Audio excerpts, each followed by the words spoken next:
নমস্কার বন্ধুরা, সামনেই আসতে চলেছে রাখি পূর্ণিমা। আর এই রাখি পূর্ণিমার দিনেই রয়েছে আংশিক খণ্ডগ্রাস চন্দ্রগ্রহণ। তাই অনেক বন্ধুর মনে প্রশ্ন, এই দিনে ভাইয়ের হাতে রাখি পরানো যাবে তো? শুভ সময় কতক্ষণ থাকছে? এই দিন রাখি পরানো শুভ হবে কিনা, এই নিয়ে অনেকেই প্রশ্নে রয়েছে।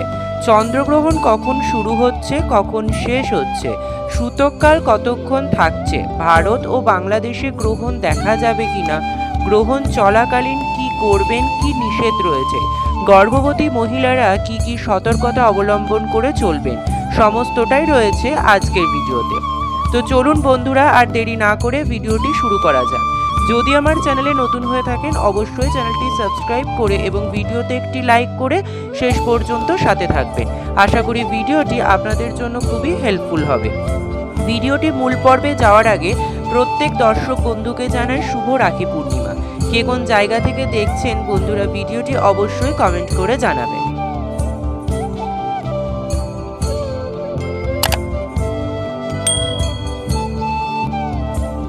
প্রতি বছর শ্রাবণ মাসের পূর্ণিমা তিথিতেই অনুষ্ঠিত হয় রাখি পূর্ণিমা উৎসব। তবে এই বছর রাখি পূর্ণিমা ভাদ্র পূর্ণিমা তিথিতে পড়েছে। এর প্রধান কারণ হলো 2026 সালের 28শে আগস্টের চন্দ্রগ্রহণ।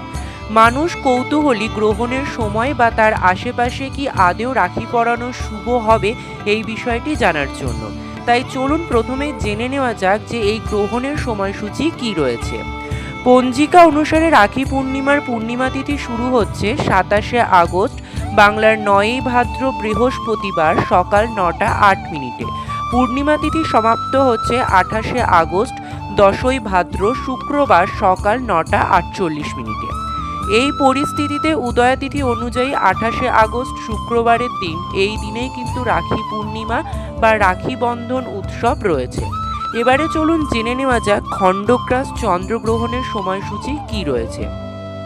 পঞ্জিকা অনুসারে 28শে আগস্ট শুক্রবারের দিন, এই দিনেই চন্দ্রগ্রহণ রয়েছে। সকাল 6টা 55 মিনিট থেকে শুরু করে দুপুর 12টা 30 মিনিট পর্যন্ত চলবে এই গ্রহণ। 12টা 30 মিনিটে শেষ হচ্ছে এই গ্রহণ। এই গ্রহণ নিয়ে অনেকেই উদ্বিগ্ন, কিন্তু জ্যোতিষশাস্ত্র অনুসারে এর একটি সুস্পষ্ট সমাধান রয়েছে। কারণ চন্দ্রগ্রহণ ভারতে দেখা যাবে না, এছাড়া বাংলাদেশেও দেখা যাচ্ছে না এই গ্রহণ। শাস্ত্রে স্পষ্টভাবে বলা রয়েছে যেসব ভৌগোলিক অঞ্চলে গ্রহণ দেখা যায় না সেখানে সূতককাল প্রযোজ্য নয়। গ্রহণ শুরু হওয়ার কয়েক ঘন্টা আগে থেকে সূতককাল শুরু হয় এবং তা শেষ হওয়া পর্যন্ত সূতককাল থাকে। কিন্তু যেহেতু এই গ্রহণ দেখা যাবে না ভারত এবং বাংলাদেশ কোনো জায়গাতেই, সেই জন্য এই দুই জায়গায় কিন্তু গ্রহণের কোনো অশুভ প্রভাব বা দোষ থাকবে না। এতদ্রব আপনারা কোনো ভয়, দ্বিধা বা সন্দেহ ছাড়াই ভাইয়ের কবজিতে এই দিন রাখি বাঁধতে পারেন। এবারে চলুন জেনে নেওয়া যাক রাখি বাঁধার সবচেয়ে শুভ সময় কি রয়েছে। 28শে আগস্ট রাখি বাঁধার সর্বোত্তম সময় হলো সকাল 6টা 23 মিনিট থেকে শুরু করে সকাল 9টা 48 মিনিটের মধ্যে। অভিজিৎ মুহূর্ত থাকছে দুপুর 12টা 14 মিনিট থেকে শুরু করে দুপুর 1টা 5 মিনিট পর্যন্ত। যেহেতু এই দিনে গ্রহণ রয়েছে তাই রাখি বাঁধার সময় রাহুকালের প্রতি বিশেষ মনোযোগ দেওয়া অপরিহার্য। 28শে আগস্ট শুক্রবার রাহুকাল থাকছে সকাল 11টা 5 মিনিট থেকে দুপুর 12টা 40 মিনিট পর্যন্ত। রাহুকালকে অশুভ বলে মনে করা হয়, তাই এই সময়কালে রাখি বাঁধা উচিত নয়। সর্বশেষে জেনে নেওয়া যাক চন্দ্রগ্রহণের সময় আপনারা কোন কোন কাজগুলি করবেন আর কি কি করবেন না। এই সময় মন শান্ত রেখে ভগবানের নাম জপ করতে হবে অথবা ইষ্ট দেবতার নাম জপ করলেও হবে।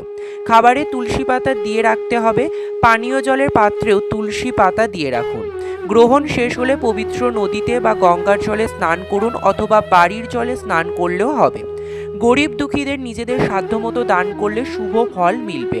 পুরো ঘর ও ঠাকুরঘর সমস্ত জায়গায় গঙ্গার জল ছিটিয়ে দিতে হবে। এবারে আমরা জানবো যে এই দিনে কি কি করবেন না।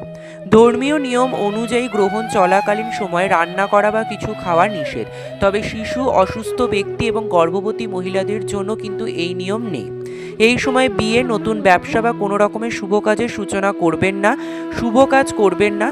পুজোর ঘরে দেবদেবীর মূর্তি বা পবিত্র গাছ স্পর্শ করা থেকে বিরত থাকুন।